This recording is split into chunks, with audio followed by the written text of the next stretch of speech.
sa templo. Sino po ang kausap ko? Ang Diyos ng liwanag.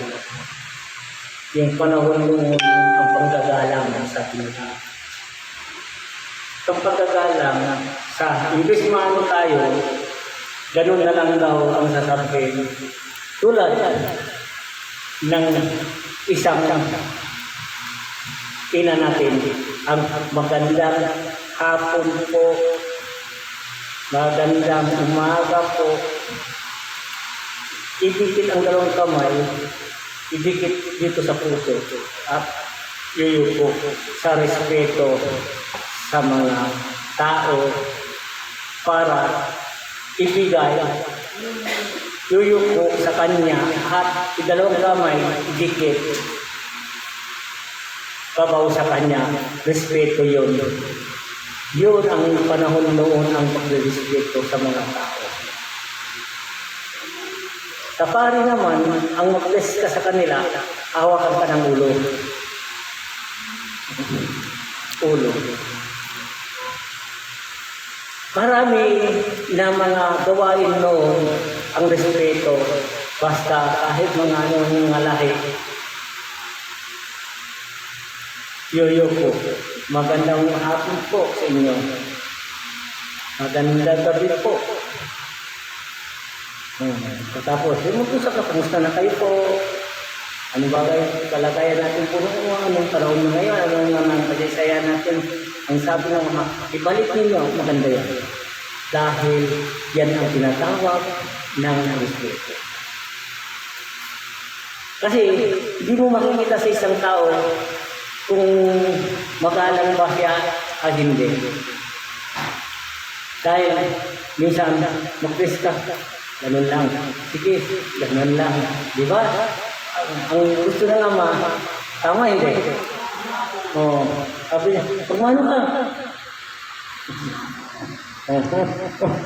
Marami. At tapos, ganun pa.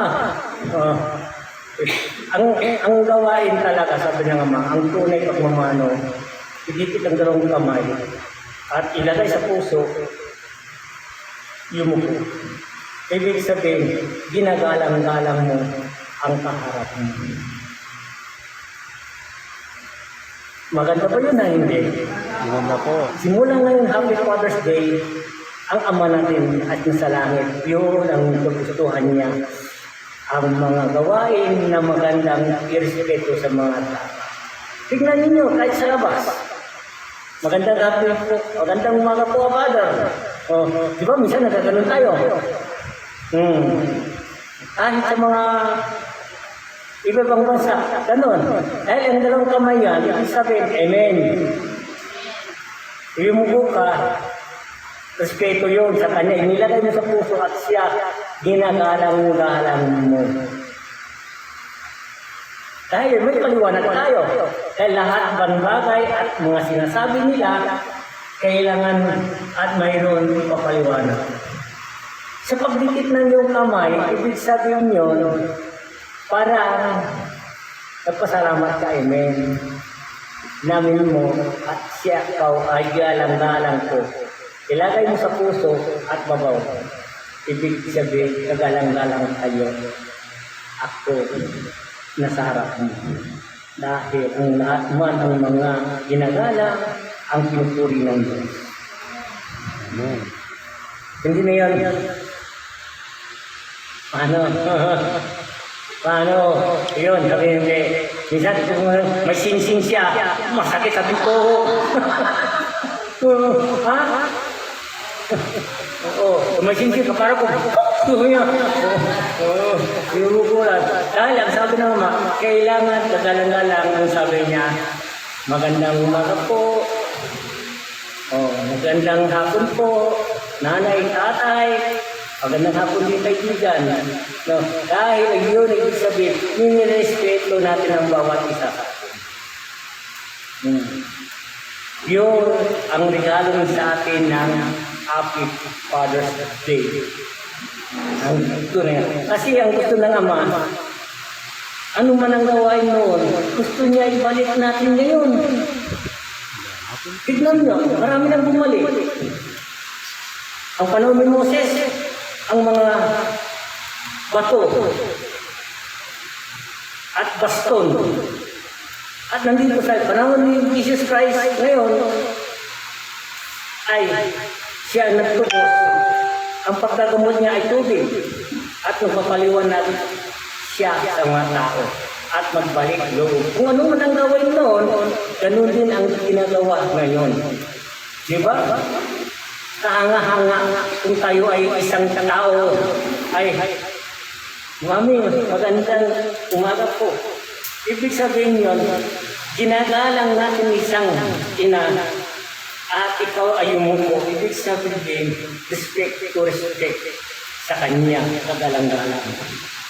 Dahil yun, maramdaman mo, dahil ang dalawang kamay mo, parang nag-emin ka na sa kanya. Maraming salamat po. Nag-thank you ka na sa ano, salamat ka. Dahil yung puso mong dalawa, binigay mo, para na-pray ka, para mahaba ang buhay ang bawat isa. Sabi nga, lahat. Tignan mo, kahit dito sa pan natin, imahin natin. Mary, di ba? Lagi, ay ibig sabihin, lahat tayo respeto ang kailangan natin. Igagalang-galang tayo ng ibang tao, igagalang-galang natin sila. Dahil parang pinupuri natin ang bawat isa sa atin. At pinupuri niya sa inyo, pinupuri siya, pinupuri ka rin. Bahala na ang Diyos sa atin. Sa palagay nyo, maganda po kayo hindi? Maganda po, Ama. Ha? Simula ngayon, gawin natin ang mga bagay binigay sa atin. Ang Diyos na kataas-taasan ang siya ang nagsabi, gawin mo, sabihin mo sa kanila. Mamaya, pag ipon-ipon kayo. Sabihin mo sa kanila kung maganda ba, kung karapat-dapat ba, tanggapin nila o hindi. Maganda po, Ama. Kahit, isipin nyo, kahit marumi ang kamay mo,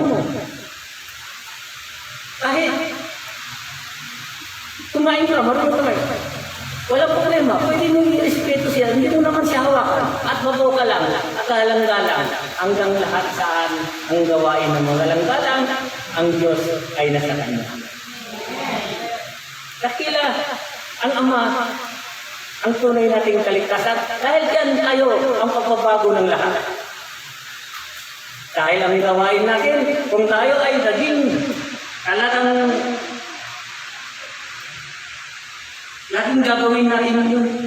Dahil gagawin natin ang katungkol at bigay sa atin, parang masaya tayo. Dahil ang bawat isa sa atin ay yumuyuko. Dahil nirespeto ka, lililukuan ka niya at siya lililukuan mo. Ang sabi ng Diyos, ako ay nasa inyo. Pag yung po nyo dalawa ay napaspasan kayo ng Diyos. Yan ang pagagalang ng bawat isa sa inyo. Gawin ninyo na sa inyo ang tunay ay kasagutan. Hindi galing sa akin ang mga kagustuhan ninyo.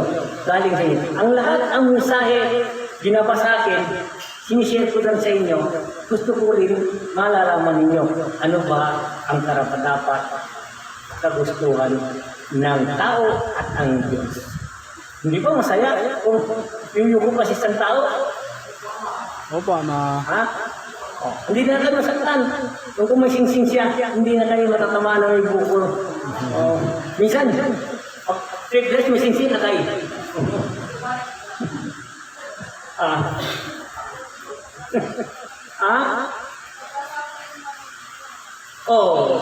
Dahil ang lahat yan, ay minsan, babae may sing-sing din.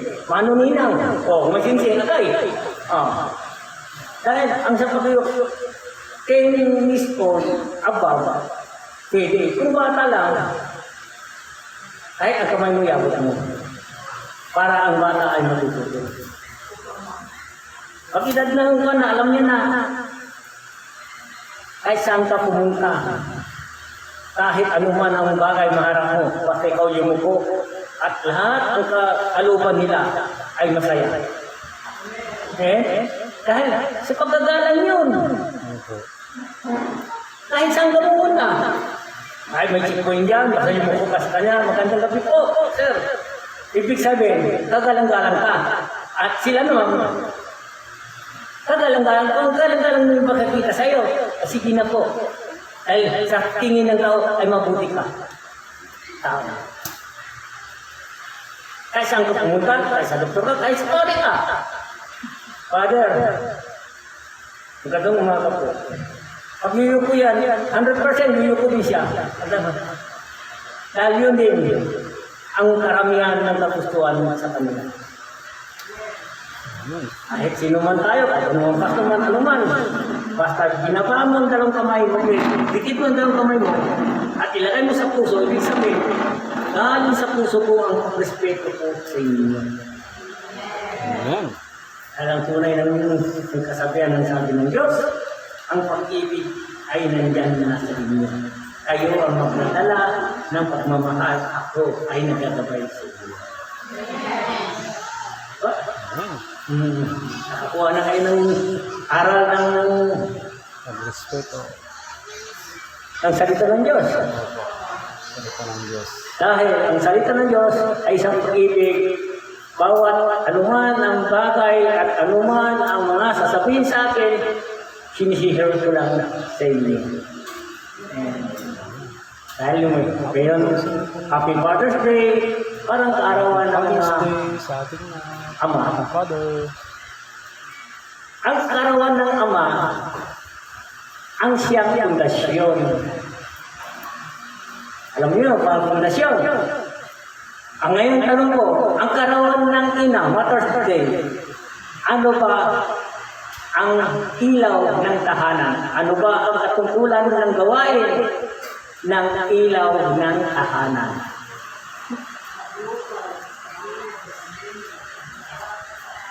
Pag-alaga sa bata, paglilinis ng bahay, yun ang ilaw ng tahanan. Yun sabi nila, pundasyon. Pundasyon ng tahanan. Kami ang mga lalaki.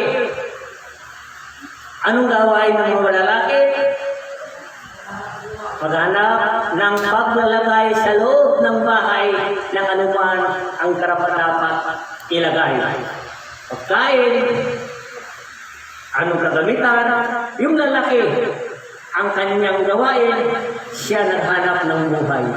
Depende sa lalaki. May lalaki din, patugan, inaasahan nila ang mga magulang nila. Dahil, ang sabi ng ama, hindi lahat ang lalaki ay masipag dahil inaasahan nila ang mga magulang nila. Hindi mo naman isipin ang magulang yun, ito, kwento lang ito, maging totoo naman ito. Dahil inaasahan nila, dahil akala nila habang buhay ay makakatulong ang inyong magulang nila. Dahil ang lahat yan may hangganan. Ngayon, yung may hangganan, at naghirap na wala ng magulang, paano na yung anak? Wala na alam gagawin. Kaya kawawa yung isang mga anak. Dahil yung anak kailangan matuturin magtrabaho. Yun ang gawain ng magulang sa mga anak, huwag maging konsentidor. Tama? Hindi. Tama po. Sa babae na naman, akala mo kami lang. Meron din para sa inyo. Kung edad ng 18 ang inyong mga anak, huwag nyo pakialaman dahil doon nagbubulo ang pamilya. Huwag nyo siya usgahan, huwag mo siya pipilitin para sa iyo. Pipilitin para sa iyo, alika. Yung mamaya, sabi mo, isang lalaki, walang trabaho, walang di makakagawa, hindi makakabuhay sa iyo. Ang sabi na naman, huwag mo husgahan. Dahil ikaw, alagang ina, magiging gusto niya, yung anak, ilagay sa kanyang kabutihan. Ang sabi ng anak, Mama, ikaw na lang mag-asawa sa kanya. Hindi ko yung mahal, dahil hindi yung lumili ko sa akin. Dahil ito, alam mo ba yung kasaysayan? Hindi mabait yan. Sa tingin mo ba, pagdating ng oras, namumugpog pala yun. Hindi mo makukuha ang ugali. Ngayon, kung ayaw mo ng kagustuhan nila, kahit pipilit mo lumayas yan, di problema malaki. Tama problema. Also, ang mga magulang at nakikialam sa anak, mag-edad na 18 hanggang mag-asawa na yan, huwag natin makialaman, bahala sila mag-desisyon sa kanilang sarili. Dahil hindi natin sila kasama. Dahil buhay nila yan at binigay sa kanila at kaya na siya. Yung edad ng maliit sa iyo pa hanggang 18. Pag malaki na, iiwanan ka niya na. Tama? Also, ang labi ng ama, huwag natin makialaman ang anak natin. Ano man ang kagustuhan niya, pabayaan mo siya. Huwag kahit sabi mo mahirap yan. Mayaman nga yan. Sabi niya, yung mayaman, kung wala na yung mga kulang niya, bagsak, walang trabaho, hirap yun. Yung mahirap, marunong mag-diskarte, marunong gumawa ng paraan makakahanap ng buhay. Mas marami pala siya alam kontra yung mayaman. Hindi lahat ng mayaman at galing pinagpakuran. Pinagpakuran ng magulang ilang araw. Kung wala na yung magulang, mawawala din. Hindi nila alam i-control ang kanilang kayamanan. Tama? Yun lang. Hindi lang kami, pati kayo. Anong dapat natin gawin? Makibagay na tayo sa kanila. Sa pangalan ni Jesus, dakilang Ama, ang tagaligtas. Ligtas tayo. Sundin natin. Ano man ang nangyari sa inyo noon, di ka pinakalaman, huwag mo rin pakialaman ang mga anak ninyo. Kung tanong, pinakailaman ba kayo ng nanay mga tatay ninyo? Hindi. Hindi. Ngayon, may anak kayo, mga dalaga dyan, magkawag-asawa na, huwag natin ba, abayaan mo na maghanap ang kanilang kinabukasan at buhay katahimik nila. Sa pangalan ni Jesus. Hello? Ali ka dito. Happy birthday. Happy birthday. Kantahan natin si Princess. Happy birthday. Princess. Day to you. Happy birthday to you. Princess. Happy birthday. Happy birthday. Happy birthday to you. Princess, halika. Ito yung kanta natin. Wala dito. Princess, halika dito. Happy birthday, Princess. Dali. Oh, kanta na kita ang birthday. Halika.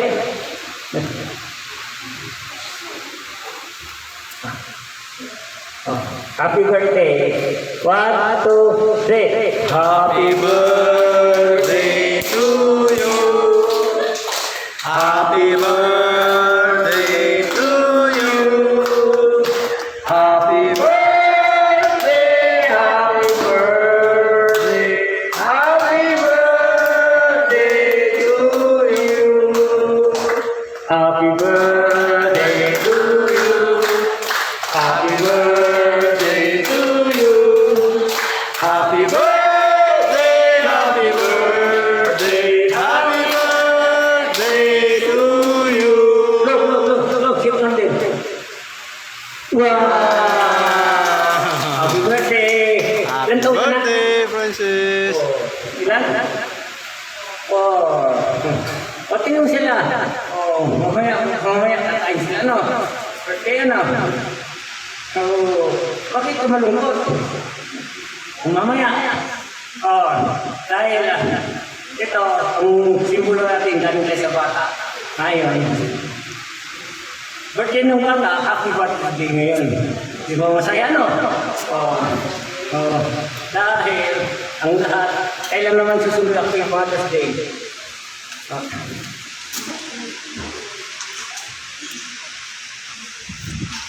Salamat ang lahat ng mga natin. Hapon po sa inyo po lahat mga nanonood. Happy Father's Day sa ating lahat.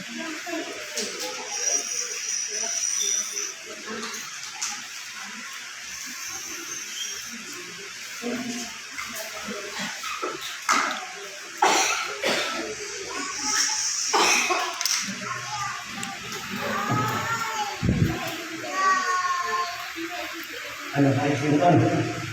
Yung pagka. Bumalo. Menos bukol. Yung pagmamahal sa akin naman, sabi niya, menos bukol ng tao. Maraming salamat.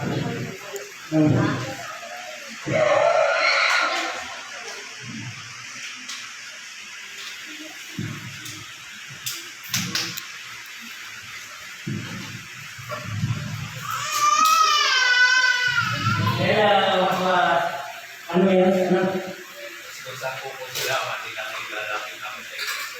Yes. Kasi pagkakalaan mo kasi sabi naman, ibubuhay mo ang pagkakalaan. Alam mo, gano'n ko kasi ng mga tao sa pagkakalaan mo. Ay, talagang nilalang mo sa puso. Dalawang din, ano yung mga? Di ba hindi mo kakasa? Taas ka na ngayon. Ang sabi naman, ang lahat man, ang pag-respeto, ang saya-saya, pagbalik tayo sa dating ugali natin yun. Ang bawat isa sa atin, ang buhay natin, dahil sa pagkagalang natin, ang saya-saya, dahil sa pag-iupo natin isang tao, ang saya-saya, yan ang panahon noon at ibalik na yun. Ang buhay natin, sa pag-iupo natin, ang Diyos nandun sa taas. Sabi, maraming anak na nagkakatundo kayo at nagmamakalang kayo sa pangalan ni Jesus. Amen. Kaya dito, maraming bagay malalaman ninyo mga dintong araw ng ginagawa ng Diyos.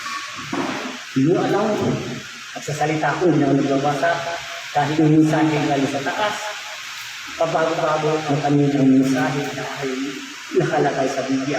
At hanapin ninyo ako na sa Biblia pa rin nakalagay. May hanap ka dyan, Castillo. Notice to. Ito, kung ngayon ka nahanap ng ang pagbabasa ng mga Chinese, ganun din. Hapon, ganun din. Sa mga sa ibang bansa, Roma, ganun din. Dahil yun, ang isang mga banal tayo, lahat tayo ay mga banal. Ganun natin, anuman ang mensahe para makabuti sa lahat, gawin natin ang Diyos ay nasa. Para ng paligid-ligon, ang katotohanan nasa inyo. Sa inyo ang makadesisyon, hindi galing sa akin. Kung gusto nyo, gawin nyo. Kung ayaw nyo, nasa inyo yan. Ang sabi ng Diyos, kapag binaba ko ang mensahe para makabuti sa lahat, kayo ang gagawa yan. Gawin natin. Simulain natin ngayon. Ako gagawin sa inyo.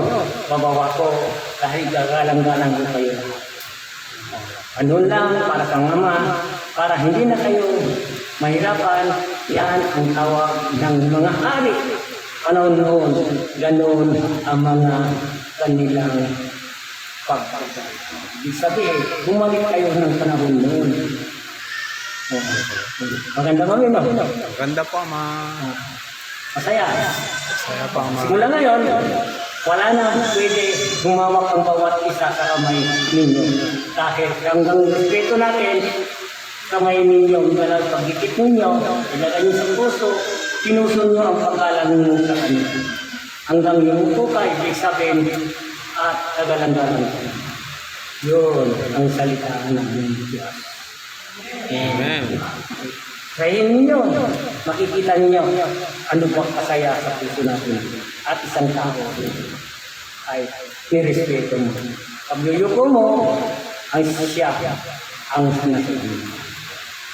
Amen. Maraming salamat po, Ma. Diba? Masaya lahat. Yun, yung Happy Father's Day. Father's Day. Happy Father's Day, Ma. Father's Day po. Diba? Wala na kayo tatanungin sa akin.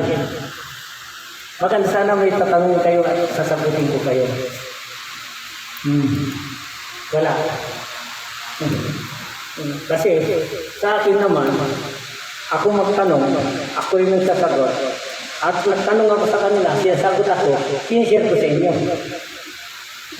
Lagi ako nakakausap ko ang Diyos. Dahil lahat ng mensahe nila dito galing sa Kanya. Bata pa ako, hanggang ngayon, isipin ko na at siya lagi ko nakakausap. Siya sa kanyang lahat ang mga salita. Pakikinggan ninyo kung tama ba o mali. O, tignan mo, yung may araw. Hindi makakaharap kung hindi niya babasahin. Hindi magpapaliwanag sa tao kung hindi niya babasahin. Tama, hindi? Tama. Ako harap sa inyo. Parang naglalaro lang tayo. Kung magtanong kayo, sasagutin ko kayo. Kung ano man tanong niyo, may kasagutan. Hindi ako nagbabasa. Dahil hindi ko kailangan yan. Dahil hindi ko rin mabasa yan. Tama, hindi?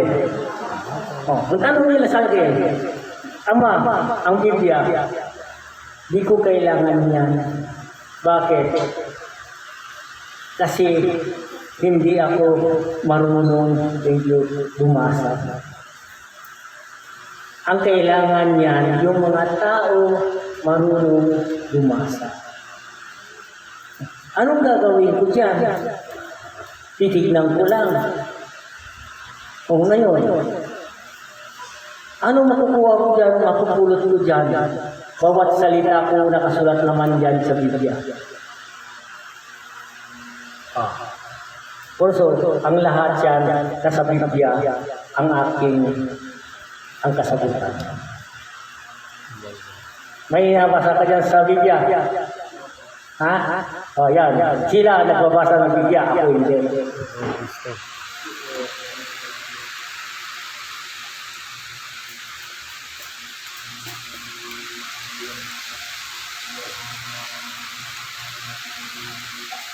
Habang natulog pa siya yan.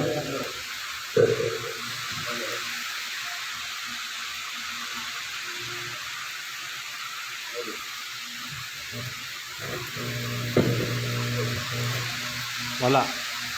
Hello. Yan. May nakalagay po dito yung sinabi niyo po tungkol sa pagsunod. Pero basta po sa Deuteronomio 28, nakalagay po rito na kung susundin mo ang tinig ng Panginoon mong Diyos at ingatan mong gawin ang lahat ng kanyang mga utos na aking iniutos sa iyo sa araw na ito, itataas ka ng Panginoon mong Diyos sa lahat ng bansa sa lupa. At ang lahat ng pagpapalang ito ay darating sa iyo at aabot sa iyo kung iyong susundin ang tinig ng Panginoon mong Diyos. Magiging mapalad ka sa lungsod at magiging mapalad ka sa bayan. Yun po yung sinabi po ni Ama. Yan po susundin po natin ang pinag-utos po ni Ama na tayo po'y magiging mapalad sa lahat. Yun lamang po at maraming Mapalad kayo dahil ang lahat. Gawin ninyo. Magsimula kayo itong araw ito. Andito kayo sa Pilipinas. Isipin ninyo, oras na salupong kayo at may pagkagalan nyo sa tao, matandaman ba naman? Yung puso nyo, dindit ng inyong mga palahibo at sa puso nyo, ungkuang-kuha kayo dahil Parang iba sa lahat ang pagkagalang ngayon dahil bawat umupo kayo, ang Diyos ay nagbabatas sa inyo. Na ibig sabihin, respect ay batas. Amen. Oh, dahil yan ang panahon noon ng pagbabago at kumakapit sila sa Diyos. Diba? Masaya ang lahat kung tayo ay mga bilin sa akin ng Diyos at sinabi sa inyo, sasabihin ko sa inyo dahil siya ang dakilang ama natin ang tagalitas, ang Diyos, Ama, ang anak na isa. Dahil sila ang nandito sa ating tangalan. Dahil kung mayroong third eye kayo, makikita niyo sila. Kung wala kayong third eye, palaisip na lang ang nakikita ninyo. Hindi ko ito maharap sa inyo. Masasabi yan kung wala sila sa tabi ko. Sila ang nagpista sa kanilang magsalita. Ako, dahil sa kanilang lahat. Tama yun. Ini ang kanyang mga sinasabi at ako ay magaya lang ang mga sinasabi sa inyo. At sa pangalan ni Jesus, ang Diyos Ama. Amen. Dahil ang Diyos, walang katapusan ang kanyang bintong araw sa atin at gusto niya magbago tayo, baguhin ang mga kilos natin at ating kalungkutan at alisin pag-ibig ng walang katapusan. Bilang Ama, ano sa lahat, ang lahat man, anuman, ang bakal, yung mga sinabi sa akin at sila ng paliwanag ko sa kawagawin ko para kaligtasan ng lahat. Gusto ko maligtas kayo. Gusto ko magkaisa kayo. Dahil lahat tayo dito pagsamantala, hindi natin alam kung kailan tayo magagawin ng Diyos. Habang maaga at mayroong panahon na hindi pa tayo, kung ano man ang sinasabi, dala-dala natin patungo sa Kanya. Hindi ba, Ama? Ang sinabi mo, ako ay gumagala sa isang tao at higit ang kamay at imuko at ginagawa ko na sana rin passport doon patungo sa Kanya. Diba? Isipin mo, wala naman doon inukuan ng bawat isa. Kahit ikagalang mo, sabi niya, Ama, bless. Ganon. Ngayon, pag-bless ka sa kanya, idikit mo daw kamay mo, yuyuko. Siya naman, yuyuko.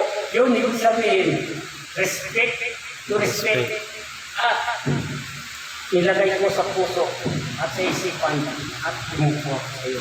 Ibig galang-galang kita. Ina, galang-galang kita. Ama.